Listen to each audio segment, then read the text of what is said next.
really get our whole caucus involved was prayer. We asked God to guide us in every bit of this effort. We were successful in getting it passed. The governor is the one who has it on his heart now that babies will die in North Carolina that may not have had to die. So our other two pieces of pro-life legislation we were going to go do this year, we know they will probably be vetoed. So we are sitting on them for a while. We did not have enough of the Democrats that voted with us to go for the override. We were lacking one.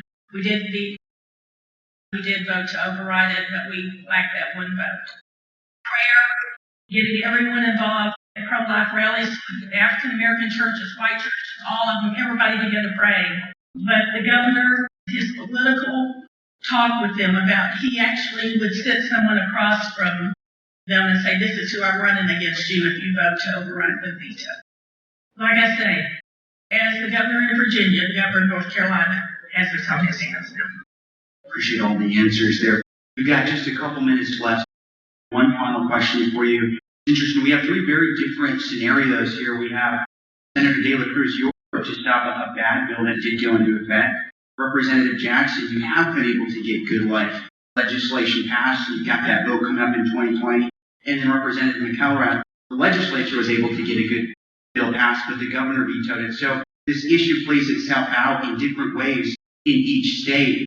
So looking at this through your eyes, the eyes of the legislature, could you tell us what's next for the pro-life movement in your state as a whole, understanding this is a long-term effort? Success doesn't always happen overnight. What's next for the movement in your state there? And what encouragement would you give to people to get them involved? We can't stop the fight. I know that sometimes when we look at blue states, we say we're not going to bother with our time there or our resources. We can't give up.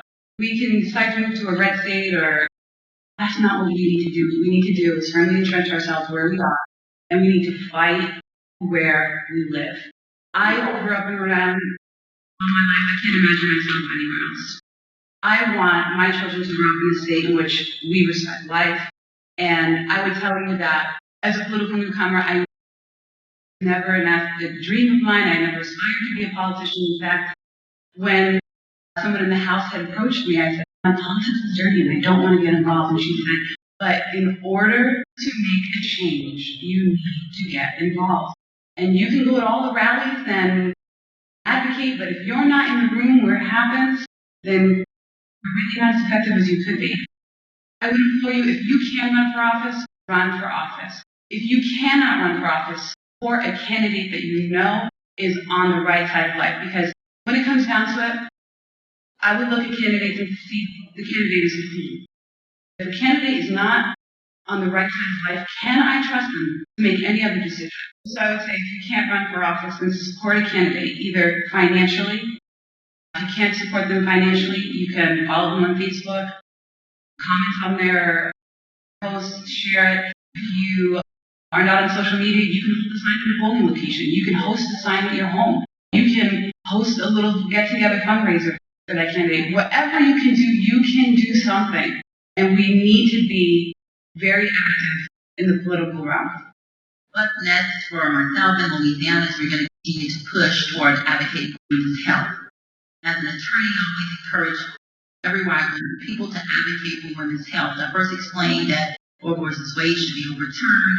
We understand what the Supreme Court is, but it did not say we could not legislate in the area of abortion and women's health. So just like the admitting privilege bill brought, it was an advocacy for women's health.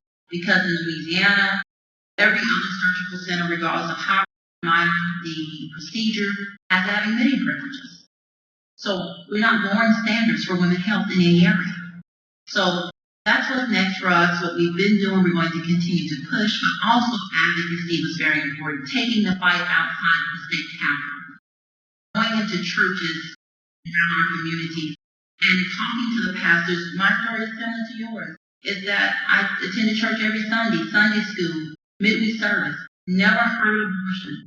I'd heard the scripture in Proverbs that said God hated the shedding of innocent blood, but no one in the church ever aligned that with the killing of babies, which is What blood is more innocent than a baby who hasn't been born into a world of sin and who's known no sin? And so now we're reaching out to our pastors and advocating, and now they're talking about it. So imagine if that pro-choice person had been sitting in a church since they were 1 and 2 years old and hearing that God hated abortion. I don't care what party or what race, what religious affiliation, if they had heard that, a party or a political machine would have never been able to convince them that abortion was right. But we're taking our voice back to the streets, back to the churches, and encouraging advocacy at every level. You hear from the voice of elected officials. It needs to come from the voice of those who God has appointed to represent him, and it needs to come from the voice of babies.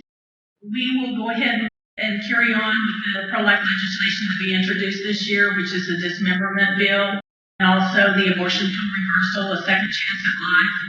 They will probably be vetoed in North Carolina. So what we need to do more than anything is get a pro-life governor that will help us. We have one who's our lieutenant governor, so I'm going to work very hard to get him in the governor's mansion, and he will work with us, and he will help us get heartbeat bills, everything through that we can get through, because he is very pro-life. What will you need to be doing in your homes and of my constituents? I encourage them all, first of all, to pray. Because without God's guidance, we will never win this fight. Help your pregnancy centers, whether it be financially, and hopefully you have pregnancy centers in your area that keep women from going to the abortion clinics. But if you can financially or support them with your volunteer hours, that's very important. I love the idea. I wish that our state were totally pro-life like Louisiana as far as our legislature. North Carolina is really a conservative state, but we have very liberal legislators and the governor that just will not give in to even conservative constituents. But if they hear from you and hear from you, that's what they need. Don't wait until a bill comes through. Write them every day, send them a text, send them an email. Let them know that you want pro-life legislation to pass. Just love God and love those babies. That concludes our panel. I want to thank our participants for their leadership, their input, and their leadership on such an important topic. So as we close, could we give them a round of applause? Ladies and gentlemen, as much as I appreciate your applause each time I come to the podium, it is not necessary. But I am humble. Hey everybody, what a great panel that was, and how encouraging it is for those of us, all of us, that care about life. Let me remind you again, our goal is 10,000 baby hats this weekend at the Values Voter Summit. So let me put up a slide again on how you can make your donation. You can simply text baby19 to 91999. If you need any assistance with that, you can go to the FRC registration desk, and our staff will be very happy to help you. But that's our goal, 10,000 hats here at the weekend Values Voter Summit. In May of last year, Senate Majority Leader Mitch McConnell appointed Tony Perkins to the U.S. Commission on International Religious Freedom, which is a 9-member bipartisan commission, and it's designed to advance religious freedom globally. And he now serves as the commission's chairman. Before we bring him out to the podium with a very impressive panel, once again, please look at the monitors as we look at religious freedom successes under the Trump administration.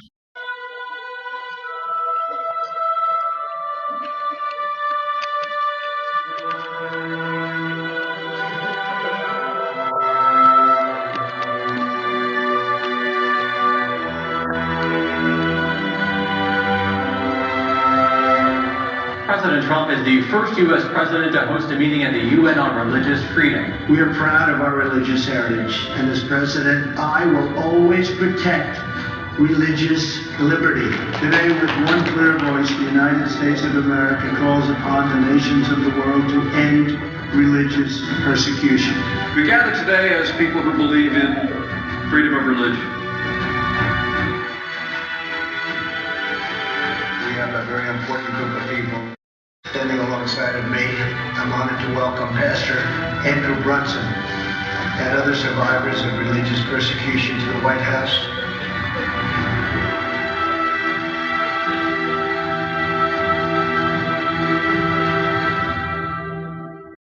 And now, would you please welcome our panel and your moderator, Family Research Council President, Tony Perkins. Well, good morning once again. It is great to be with you, great to see each and every one of you. And this is an important panel, and I'm here not in my capacity as the chairman of the U.S. Commission on International Religious Freedom. As important as that issue is, and as much as this administration has done, I want to focus on domestic religious freedom here in America today, the risk that it faces, the successes that we've seen, and the courage that it's taken to defend it. And that's what, as I'm going to introduce our panelists this morning, you will see a common thread woven between them. Different cases. We've got a butcher. I would say a butcher, baker, candlestick maker, but that wouldn't be actually correct. But we have men and women of great courage that have stood up against the cultural tides and winds, and God has been faithful. I'm going to start with, to my immediate left, Colonel Leland Bohannon. He is retired from the United States Air Force. Let us thank him for his service. Colonel Bohannon, you were punished for not wanting to affirm same-sex marriage by signing an appreciation certificate for a service member's spouse that was involved in one.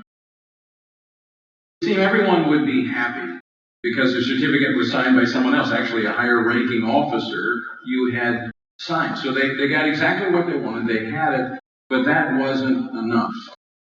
And they came after you for refusing to do that. And I want you to share just a little bit about your story, what you went through, and then the outcome.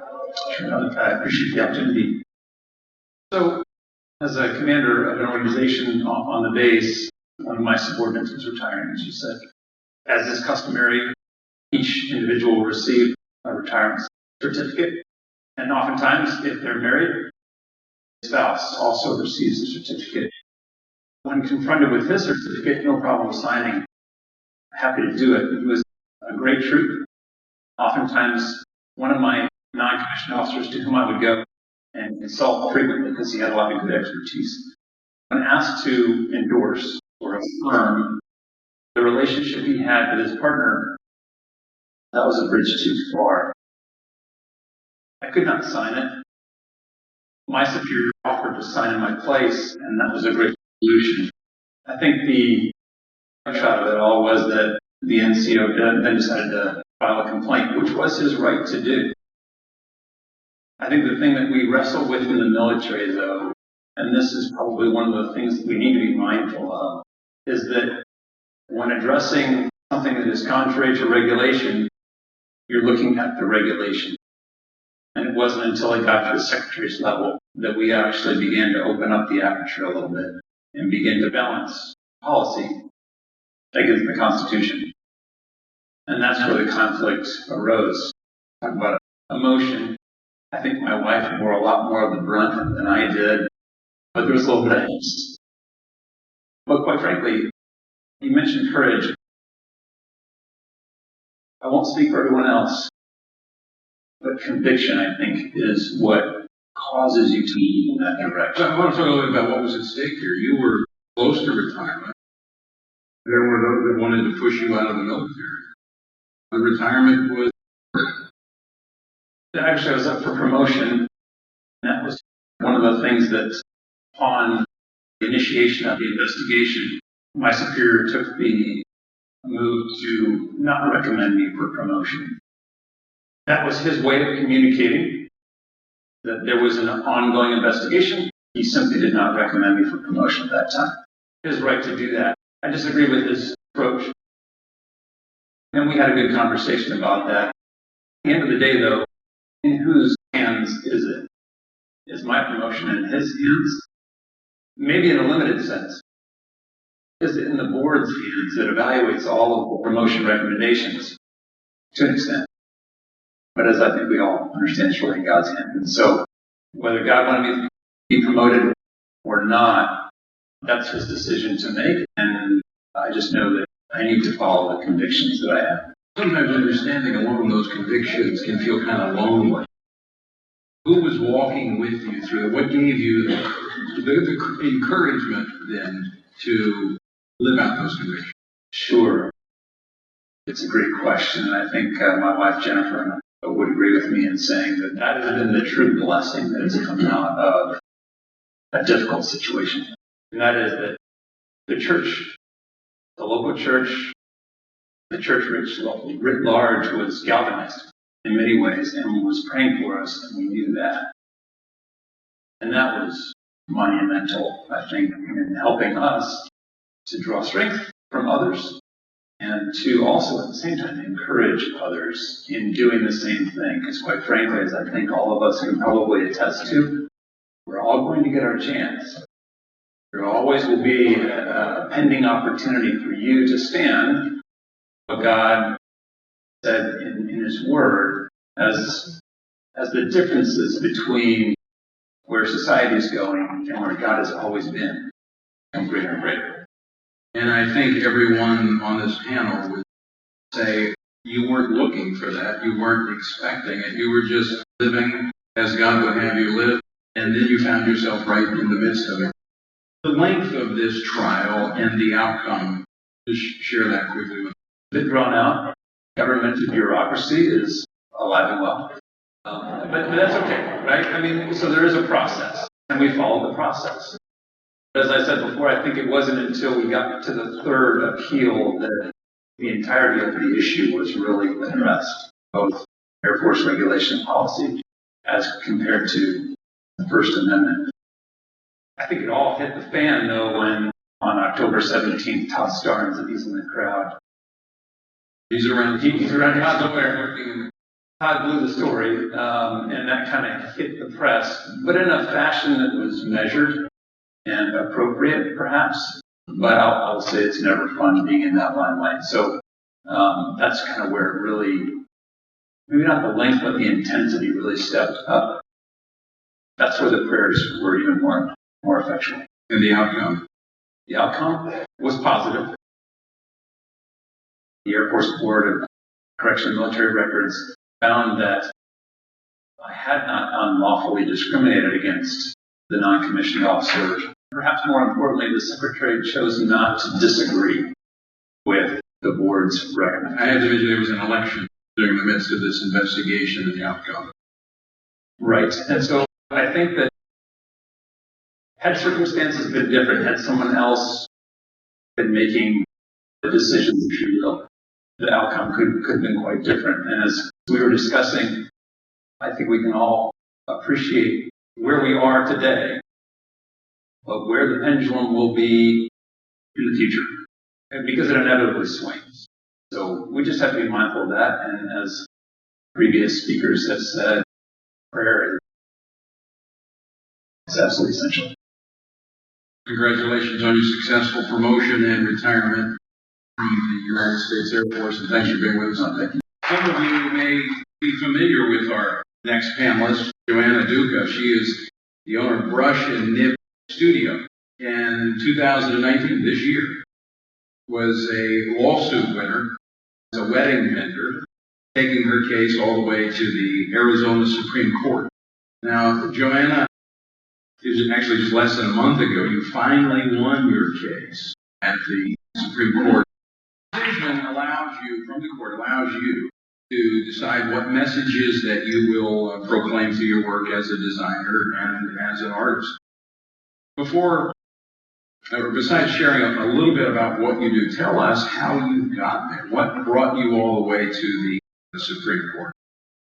Well, it's an honor to be here with you this morning and to tell you this incredible story. Freedom won in Arizona this past month, and it's an incredible day for all Americans. And opening an art studio with my business partner.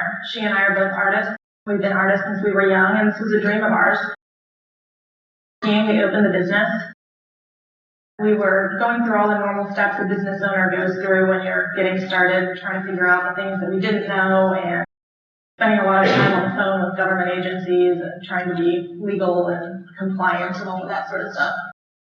And at the same time, we were developing our artistic style. And as any artist can attest, art is an incredibly personal thing. And for Brianna and I, we are people of faith. We are women of faith. And so our art was an extension of that faith in God and a desire to express through our artwork the beauty of His creation and who He is, and to be consistent in that. And we were creating for weddings. We are girls, we love weddings. But as Christians, we have a special appreciation for the beauty of marriage, of Christ and His love for the church. So creating for weddings really was meaningful for us.